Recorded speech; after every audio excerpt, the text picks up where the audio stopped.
Sir এই যে মিষ্টি খান। মিষ্টি? কিসের মিষ্টি?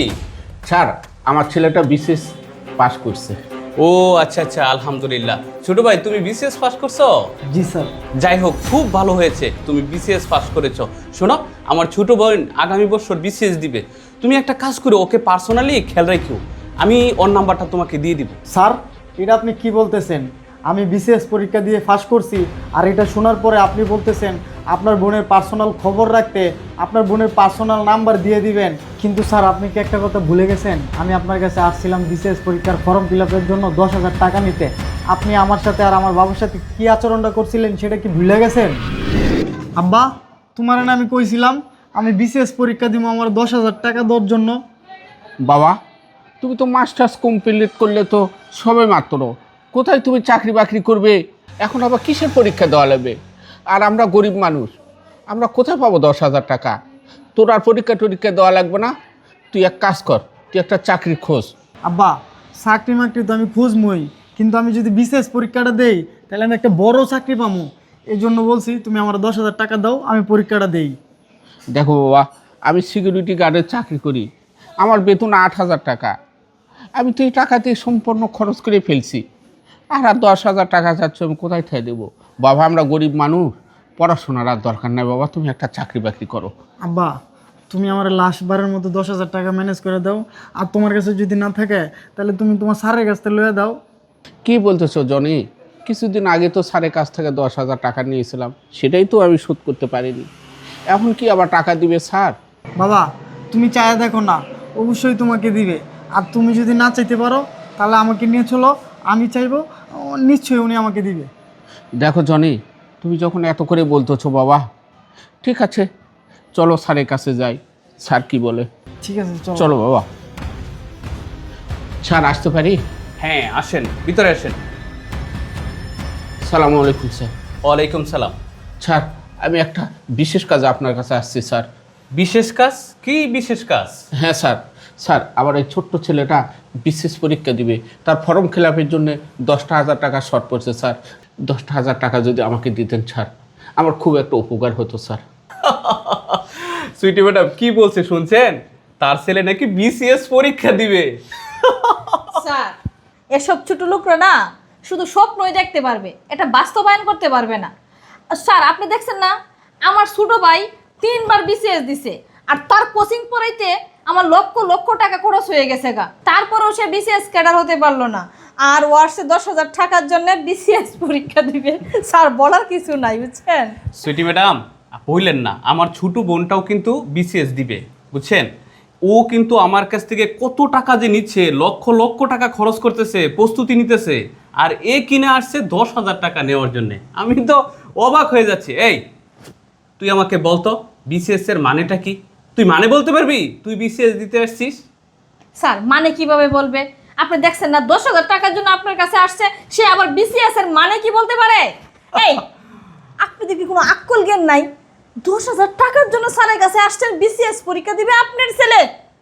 শুনেন, আপনি সিকিউরিটি গার্ডে চাকরি করেন, এটাই আলহামদুলিল্লাহ। আপনার ছেলে যেহেতু পড়াশোনা করছে, একটু যোগ্যতা আছে, তাকে না হয় একটা সিকিউরিটি গার্ডে চাকরি দিয়ে দেন, সুন্দর মতো চলতে পারবেন। এসব চিন্তা ভাবনা না বাদ দেন আপনি। হ্যাঁ আঙ্কেল, সুইটি ম্যাডাম তো ঠিক কথাই বলছে। আপনি শুধু শুধু এগুলার পিছনে না দৌড়াইয়া আপনি আপনার ছেলেকে একটা চাকরি দিয়ে দেন, তাতে আপনার সংসারটা খুব ভালো চলবে। স্যার, আপনি যদি আমাকে টাকাটা দেন তাহলে দেন, আর যদি না দেন তাহলে আপনি আমাকে বলে দেন, আমি চলে যাই। শুধু শুধু আমাদেরকে লজ্জা দিয়েন না। আমি তো তোমাকে লজ্জা দিচ্ছি না, তুমি চাইলে তো অন্য একটা কোম্পানিতে চাকরি নিয়ে নিতে পারো, কোনো সমস্যা নাই, সেটাই বলতেছি। আচ্ছা যাই হোক, আপনি যেহেতু আসছেন আমি বিষয়টা দেখতেছি। তুমি বাইরে বসো, ওয়েট করো। আর সুইটি ম্যাডাম আপনিও যান। ঠিক আছে স্যার। আচ্ছা ঠিক আছে। আঙ্কেল, আপনি আমার কোম্পানিতে অনেক দিন যাবত চাকরি করেন। আপনি যেহেতু আমাকে এত করে রিকোয়েস্ট করতেছেন, আমি আপনাকে টাকাটা দিব। কিন্তু শুনেন, আপনি কিন্তু গত মাসেও আমার কাছ থেকে এভাবে 10,000 টাকা নিছেন, এবারও এসে আপনি 10,000 টাকা অগ্রিম চাচ্ছেন। আমি আপনাকে টাকাটা দিব, কিন্তু স্যালারি থেকে কিন্তু আমি এই 10,000 টাকা কেটে রেখে দিব। আচ্ছা ঠিক আছে স্যার, আমার স্যালারি থেকে আপনার টাকা কেটে নেবেন। আচ্ছা ঠিক আছে। আঙ্কেল, আমার গাড়টা এখানে একটু ব্যথা করতেছে, আপনি একটা কাজ করেন তো, একটু টিপে দেন তো। আচ্ছা ঠিক আছে স্যার। আচ্ছা ঠিক আছে, ঠিক আছে, আমি আপনাকে 10,000 টাকা দিচ্ছি।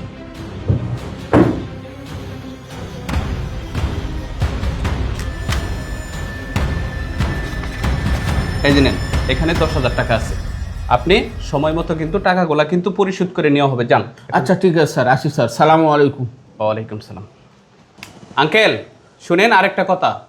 জি স্যার। আঙ্কেল, আমি তো আপনাকে বললাম, আবারও আমি আপনাকে বলতেছি, আপনার ছেলের পিছনে এইভাবে টাকা নষ্ট না করে ছেলেকে একটা ভালো চাকরি দিয়ে দেন। আমি কিন্তু এই বিল্ডিংয়ের মালিক, আমি কিন্তু আগে থেকেই টাকা সঞ্চয় করছি, এভাবে টাকা নষ্ট করি নাই। তাই আপনার ছেলেকে আপনি একটা ভালো চাকরি দিয়ে দেন, টাকা নষ্ট করেন না। আচ্ছা ঠিক আছে স্যার, আমি বিষয়টা ভেবে দেখব। আচ্ছা ঠিক আছে। আচ্ছা স্যার, আসি, সালামু আলাইকুম। ওয়ালাইকুম সালাম। হ্যাঁ ছোটো ভাই, ওই দিনের ঘটনাটা আমার মনে আছে। ওই দিনের ঘটনার জন্যে আমি আন্তরিকভাবে দুঃখিত। আল্লাহ তাআলা উত্তম পরিকল্পনাকারী, উনি কাকে কখন কোথায় নিয়ে বসায় একমাত্র উনিই জানে। শুনেন আঙ্কেল, আমি যে আচরণ আপনাদের সাথে করেছি, ওই আচরণের জন্য আমি খুবই লজ্জিত। আপনি আমাকে ক্ষমা করে দিবেন।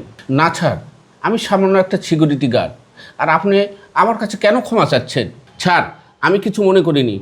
আমি সামান্য একজন গরিব মানুষ, সিকিউরিটি গার্ড। আর আপনাদের বড় লোকের কথায় যদি কিছু মনে করতাম, তাহলে ছাড়, আমার ছেলেটাকে আর বিশেষ পাস করাতে পারতাম না। কিন্তু ছাড়, একটা কথা না বললেই না। ছাড়, সেদিন আমাকে বলছিলেন যে এই বাড়ির মালিক আমি, এই কোম্পানির মালিক আমি।